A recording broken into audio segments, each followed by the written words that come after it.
camina, el perro camina.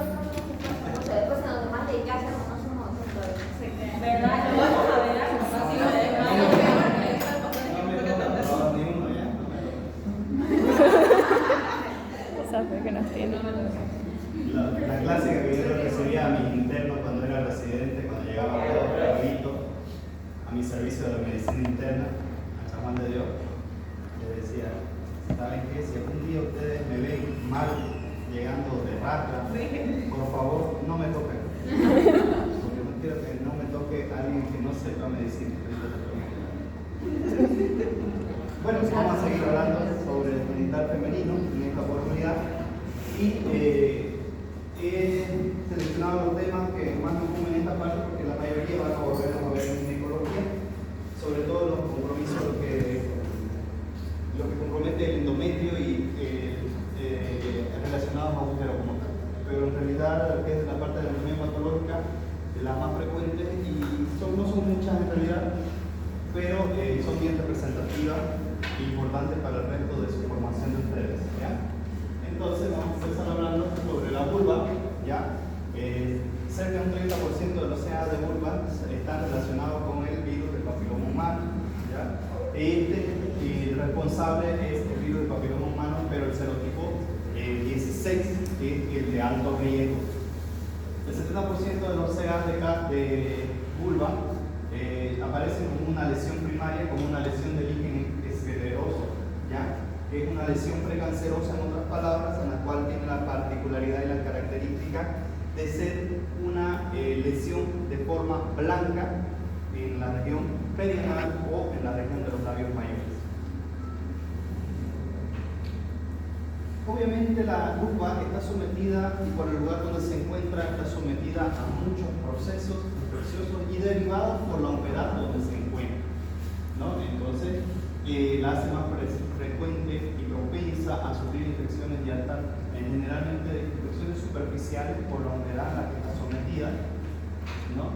Y en ese sentido vamos a revisar las más frecuentes, las que están en relación a la parte ginecológica como tal, de consultas ginecológicas, que son los quites de Bartolina, las trompas epiteliales no neoplásicos y las lesiones exfoliativas, que son bastante frecuentes desde el punto de vista ginecológico o de la consulta ginecológica, ¿ya? Entonces, las enfermedades de la vulva constituyen una pequeña parte de las visitas ginecológicas como tal, ¿ya? Pero muchas de las enfermedades son de origen inflamatorio y comprometen. Muchas de estas enfermedades son derivadas de otras. Toda infección que comprometa la piel, en otras palabras, puede tener compromiso de la vulva, ¿ya? Entonces, por lo tanto, enfermedades sistémicas o multisistémicas que comprometan la piel van a tener repercusión sobre la piel de la misma parte vulvar.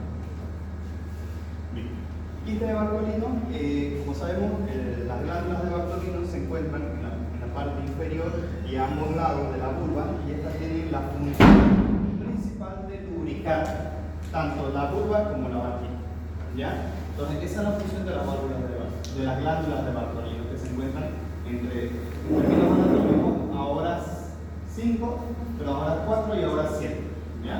Entonces, cuando esta se obstruye su drenaje principalmente, ¿ya? Puede producir una adenitis por obstrucción del líquido que tiene dentro, y por lo tanto hay aumento de volumen de la glándula de Bartolino, ¿ya? Lo cual puede producir abscesos en algunos casos, porque es una glándula que no tiene donde eliminar su producción. En otras palabras, como es líquido, como un moco, en otras palabras, ese se puede acceder dentro de él, ¿ya? Entonces, esta obstrucción puede ser producida por procesos infecciosos e inflamatorios locales del área donde se encuentra, ¿ya? Y lo cual puede aumentar el volumen de esta glándula entre 3 a 5 centímetros. Obviamente produce mucho dolor, molestias locales sobre todo, y la resolución o la conducta es quirúrgica. No existe una tabletita, no existe una cremita para eliminar el quiste de Bartolino. Si no se elimina, puede llegar a ser un absceso de las glándulas de Bartolino, ¿ya? ¿Y cómo se lo elimina? De la siguiente manera, haciendo una exéresis del tumor, y este tumor va a quedar marsupializado, se dice, ¿no? ¿Qué es lo que se hace? Se saca los bordes, se extrae el tumor, y este queda como una bolsita, un saquito. Ese saquito no se lo vuelve a suturar, sino que se lo hace dejar abierto, de tal manera que los bordes, miren, están pegados a la mucosa y va a seguir produciendo moco, pero ya no se va a llenar, ¿ya? Entonces, pero su contralateral puede en algún momento producir un absceso de Bartolino o un quiste de Bartolino, que es bastante frecuente, muy doloroso, muy frecuente en la visita de ginecología y asociado a procesos infecciosos inflamatorios e inflamatorios, ¿ya? El otro trastorno es la leucoplasia, ¿ya? Y la leucoplasia no es nada más que un engrosamiento epitelial de la región vulvar que forman placas de color blanco, grisáceo, ¿no? Muy pruriginosas, descamativas, ¿ya? Causadas por distintos trastornos que pueden ser benignos o malignos. Y estos trastornos pueden ser debido a dermatosis inflamatoria, como por ejemplo la psoriasis, que es una enfermedad inmunológica, en la cual ciertas áreas del cuerpo se ven comprometidas por placas cubiertas de escamas blanquecinas y son muy pruriginosas, ¿ya? Los líquenes esclerosos e hiperplasia de células escamosas y obviamente procesos neoplásicos que pueden estar asociados al proceso se está calentando a mano en vez de líquen escleroso, ya es una placa o mácula blanquecina lisa que puede aumentar de tamaño o fusionarse produciendo superficies similares a un pergamino. Vemos aquí que estamos en el área vulvar, una mácula de color blanquecino que simula la característica o el color de un pergamino. Estas pueden ser máculas, o sea, sin elevación, o pueden ser placas sobrelevantadas, pero tienen la característica de ser blanquecinas en toda su extensión. Y estas a lo largo se pueden extender a toda la vulva, produciendo atrofia, estrechamiento del orificio vulvar, ¿no? Generalmente se puede ver más en personas o mujeres añosas cerca de la menopausia, y donde vamos a ver un cambio de coloración a nivel vulvar, y generalmente o en placas o en máculas de color blanquecino. En algunas ocasiones puede producir la formación de escamas o no, pero la mayor repercusión que produce una atrofia con disminución incluso del orificio introito vaginal, ¿no? Y lo cual causa resequedad en el paciente. Además, histológicamente se puede observar una degeneración de la epidermis, además de una degeneración de las células basales. Aparece por igual en todos los grupos etarios, más frecuente en posmenopáusicas. Puede afectar a otras zonas de la piel. No olvidemos que la vulva no es un tipo diferente de piel al resto del cuerpo, entonces puede aparecer esta líquen escleroso en otras partes del cuerpo, puede afectar a otras zonas de la piel. Se considera una etiopatogenia inmunológica principalmente, similar a la psoriasis. No le sabe la causa específica por la cual aparece esta lesión, pero está mediada por inmunocomplejos. Aquí como vemos, es una mácula de color blanquecino o atrófico que produce atrofia y disminución del orificio vaginal con resequedad del mismo. Otra de las lesiones, en este caso no neoplásica, tenemos la hiperplasia de células escamosas, que no es nada más que un trastorno inespecífico secundario, se cree principalmente al roce de pies o rascado frecuente para aliviar el prurito de esa área, lo cual presenta clínicamente una lesión leucoplásica pruriginosa que puede tener centro eritematoso muy pruriginoso, ¿ya? Histológicamente se van a ver acantosis, cambio de coloración, ¿no? Hiperkeratosis, aumento de las células de keratina a nivel de esa lesión, por lo tanto va a tener una placa sobrelevantada, ¿no? Un epitelio hiperplásico que puede mostrar actividad mitótica, o sea, un epitelio en replicación o multiplicación, si lo podemos decir así. Y la lesión típica o característica es eso, ¿no? Vamos a ver una placa sobrelevantada de color eritematoso o blanco grisáceo que produce prurito y generalmente se encuentra en áreas de rascado, ¿ya?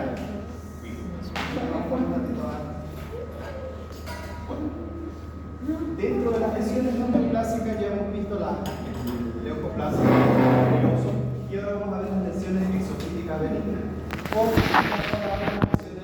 unas lesiones que son verrugas genitales que son más conocidas, y estas, como sabemos, están causadas en su mayoría por el VPH, el virus del papiloma humano pero en su serotipo de bajo riesgo, ¿ya? El que no es canceroso.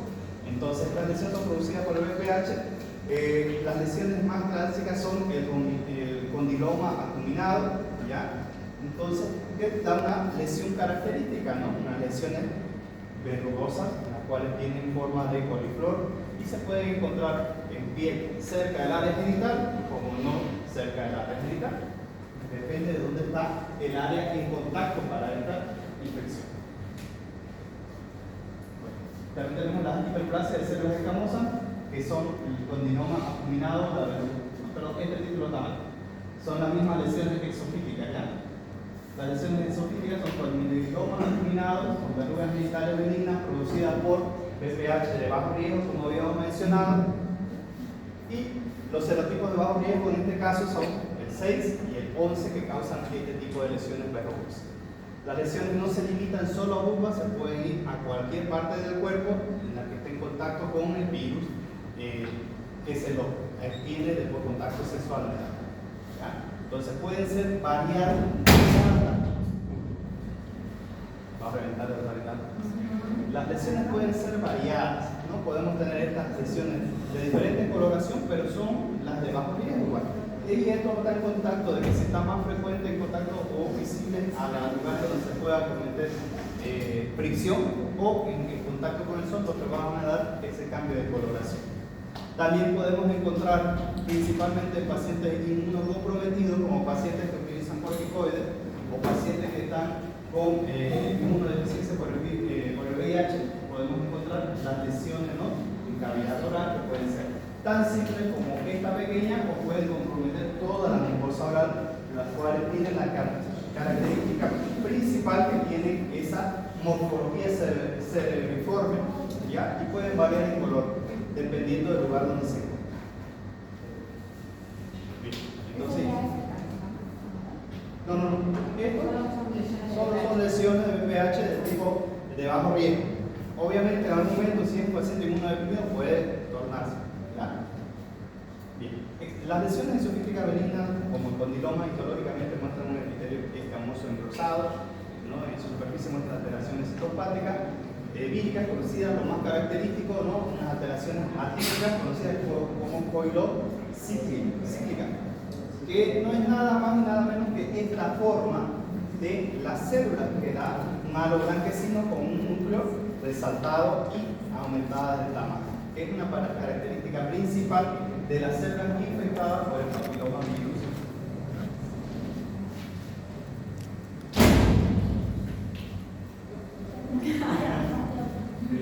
Entonces, y ahora, ya hasta ese punto hablamos de las lesiones no neoplásicas, lesiones benignas, que pueden similar procesos tumorales malignos, pero todas las verrugas en su particularidad son debidas al serotipo 6, ¿no? Y no serían de alto riesgo. Ahora estamos hablando de las lesiones neoplásicas como tal, que pueden llevar, son un cáncer en otras palabras, como las lesiones neoplásicas escamosas, principalmente el carcinoma de vulva, que es uno de los menos frecuentes, 8 veces menos frecuente que el CA de cervix como tal, ¿no? Representa un 3% de los cánceres en mujeres y principalmente mayores de 60 años. ¿Ya? Entonces se dividen en dos grupos las lesiones neoplásicas escamosas, y dentro de ellas tenemos las lesiones, los carcinomas basaloides y verrugosos y los carcinomas epidermoides y queratinizantes. ¿Ya? ¿Qué van a dar este tipo particular de lesión?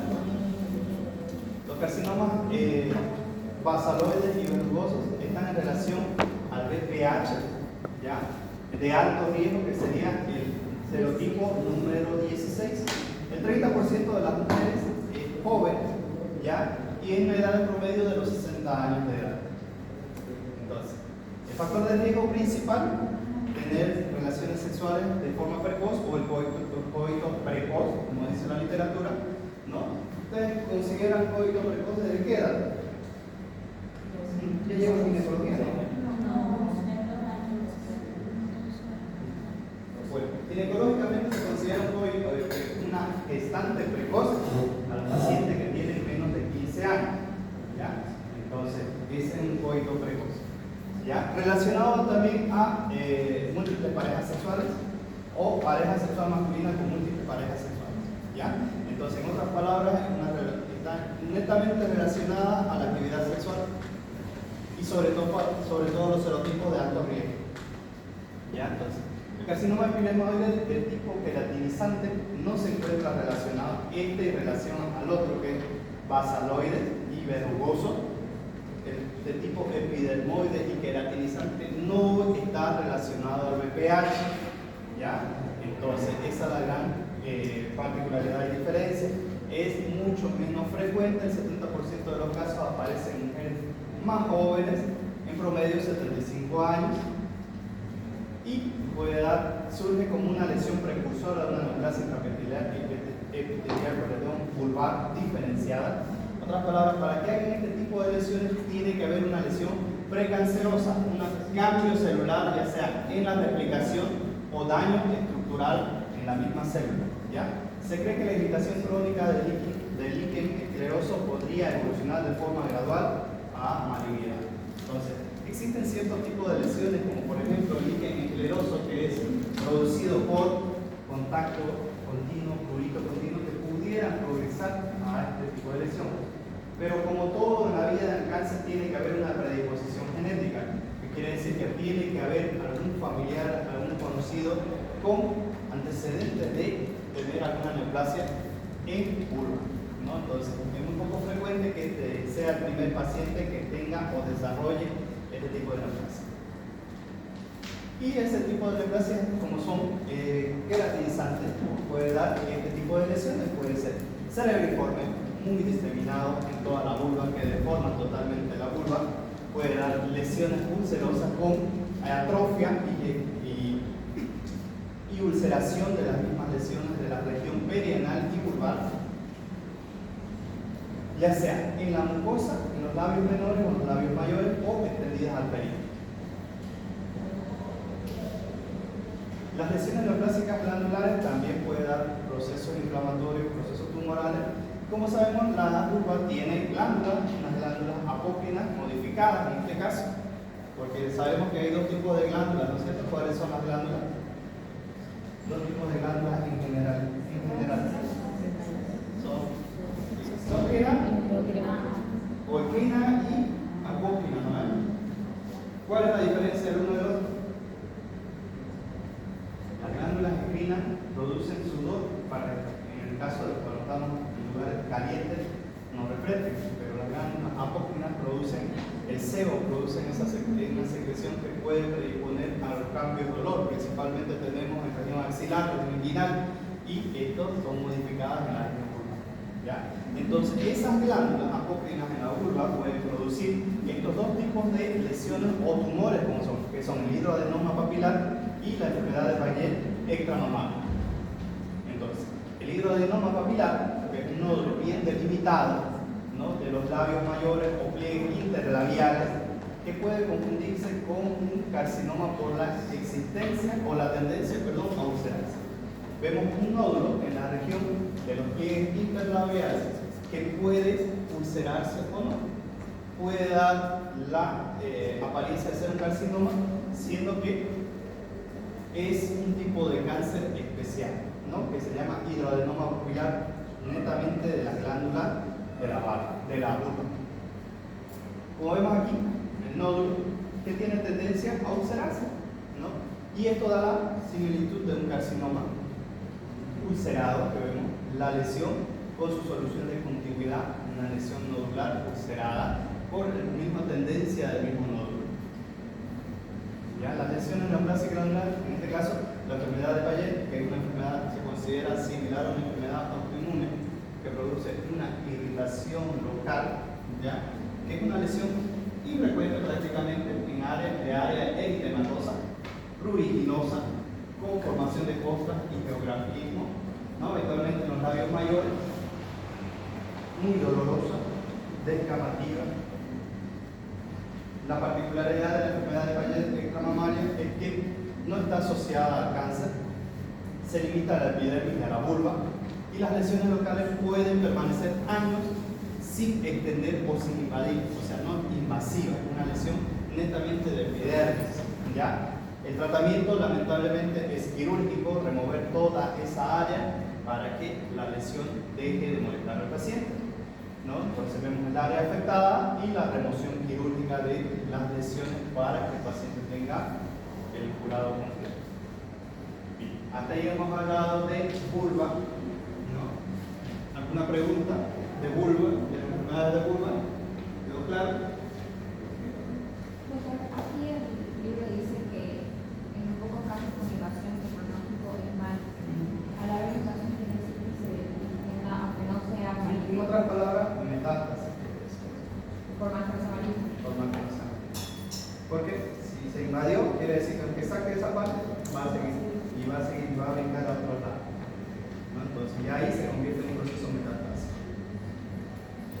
¿Ya? Entonces, otra parte importante y de varias patologías es el cérvix, ¿no? El cérvix o cuello uterino, bastantes patologías. Este está compuesto por un ectocérvix y un endocérvix en relación anatómica.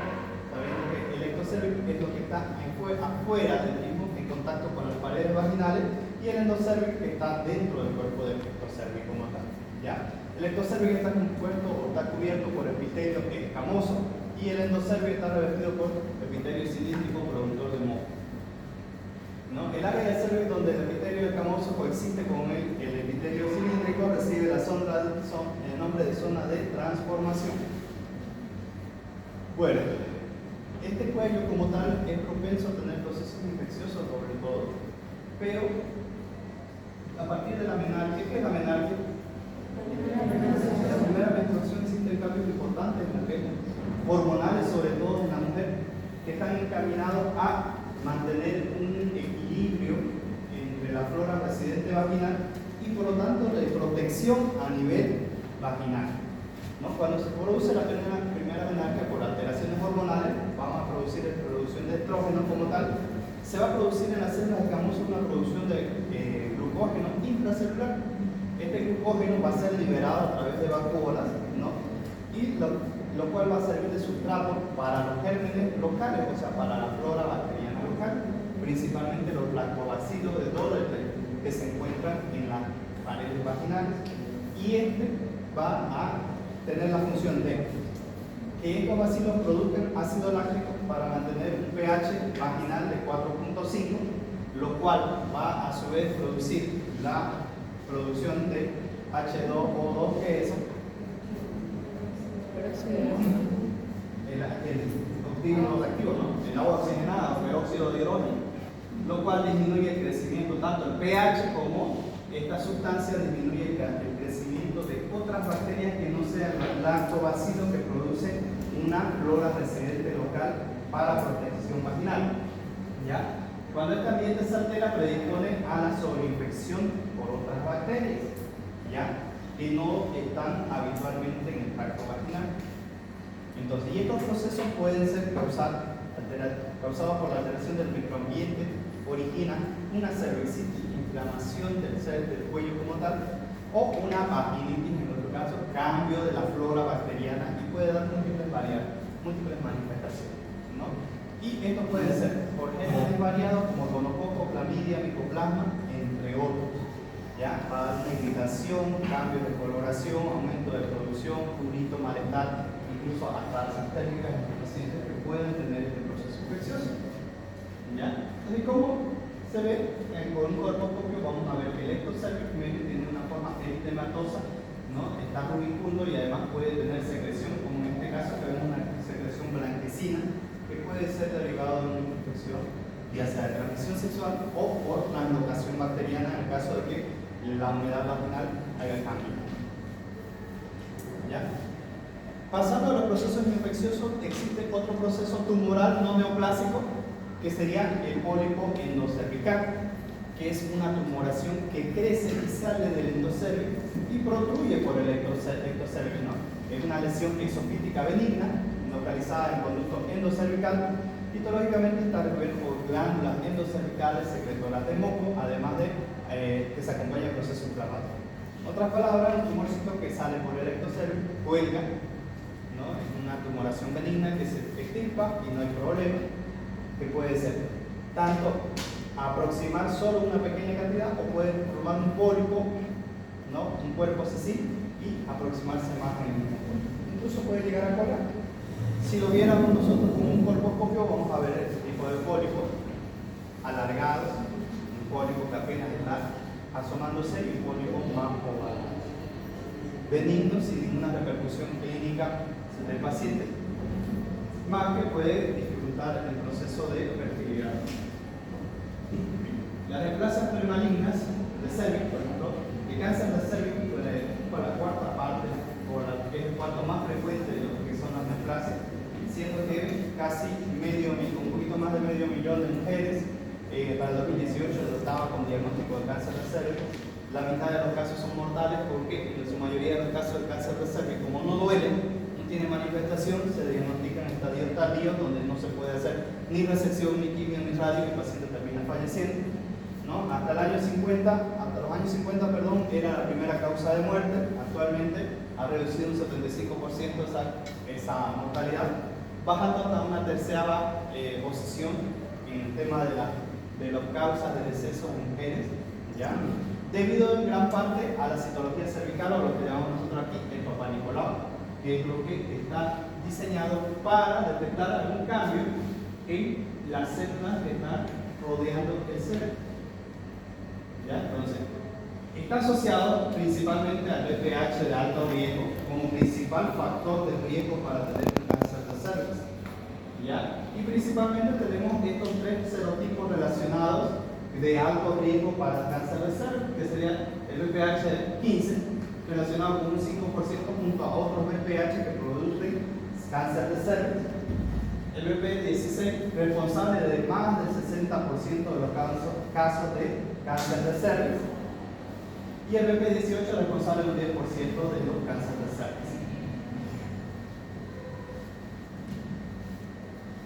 El BPH de bajo riesgo oncógeno produce las verrugas de transmisión sexual, ya sean vulvares, perineales o perineales. ¿Ya? En la infección por BPH se considera que es transitoria en la mayoría de los casos. Un 50% de ellas remiten a los 8 meses, que quiere decir que una verruga genital con tratamiento o sin tratamiento, las posibilidades de que se pierda sola en 8 meses son bastante altas y el 90% de ellas remite a los 2 años sin tratamiento. Obviamente existen tratamientos como por ejemplo la criolipolis, enfriar la verruga y sacarla, el ácido que utilizan para quemarla y la extirpación quirúrgica. En su mayoría de los casos, antes de los 8 meses, cuando se hacen estas extirpaciones, vuelven a aparecer estas lesiones. En la mayoría de los casos, a los 8 meses remiten el 50% y a los 2 años ya no, sin hacer ningún tratamiento. ¿Ya? Entonces el BPH de alto riesgo demora aún más tiempo. Si bien el BPH de alto riesgo está relacionado con el cáncer, pero tiene que haber una predisposición genética para tener el cáncer de cervix. ¿Ya? Generalmente se puede infectar o puede contagiarse una mujer con un serotipo de alto riesgo, como tipo 16, pero a los 13 meses puede eliminar la lesión que le produjo eso y no llegar a tener cáncer de cervix. ¿Ya?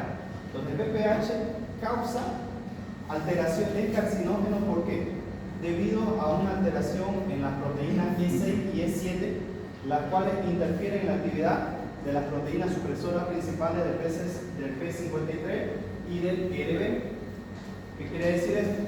Que el BPH, a través de estas proteínas, inhibe a las proteínas supresoras, que son el P53 y el ERB, para la formación de células tumorales. Ahora, llegamos a las neoplasias intraepiteliales cervicales o lesiones intraepiteliales escamosas, que ya aquí estamos hablando de un posible riesgo precanceroso. Y es ahí donde vamos a empezar a ver el término LC, que son las lesiones intraepiteliales de bajo riesgo, ¿ya? Que pueden ser sospechosas o son sospechosas y las cuales se deben observar y las cuales está destinada el Papá Nicolau a identificar. ¿Ya? Estas no progresan, la mayoría no progresan a carcinoma, resuelven solas, solo observándolas. Un pequeño porcentaje progresa a una lesión de alto riesgo premaligna. ¿Ya? Es una infección de VPH con alto nivel de replicación vírica. Hay alteraciones leves en las células de Welter y por estas alteraciones leves no se considera una lesión maligna. Entonces, las lesiones intraepiteliales cervicales. ¿Y qué es lo que ve el topanicolón? Ve esto, son las células, y esto es lo que nos informa como una lesión de bajo riesgo o una LCP, que da la particularidad de que tiene una baja relación entre el núcleo y la cromatina, ya una irregularidad nuclear, hay una hipercromacía más azules o más teñido de lo normal, hay binucleación y hay un halo perinuclear que estamos viendo aquí. Entonces, esto es lo que quiere decir una lesión de bajo riesgo, lo que se ve histológicamente. ¿Ya? Si consideramos que el epitelio normal es vemos células cilíndricas y vemos células con un núcleo central bien bonita, de bordes regulares, núcleo centralizado de color azul. Y ya cuando tenemos una lesión de bajo riesgo, vamos a ver una distorsión de la misma célula con aumento del volumen de la célula, con distorsión del núcleo, aumento de la cromatina, ¿no? Y en algunos casos puede haber binucleación o alteración del mismo núcleo. A diferencia de lo que tenemos en un paciente con una lesión de alto riesgo, donde vemos que el núcleo puede estar binucleado, pero ya la cromatina se hace mucho más densa. Entonces, si nosotros pudiéramos ver al paciente con un colposcopio, vamos a ver los siguientes cambios en un paciente que tiene una lesión premaligna y una lesión maligna. Si vemos y consideramos que este es un cuello normal, donde vemos eritematos, un cuello rosadito, de bordes regulares, uniforme, sin ninguna otra particularidad, vamos a tener que ya aquí abajo tenemos una lesión sospechosa o una lesión premaligna en la cual vemos cambio de coloración con bordes irregulares, y esta puede tornarse o puede cambiar a una lesión intraepitelial de alto riesgo, donde vemos más irregularidades hasta llegar a un cáncer como tal. Está insoportable el calor. Sí.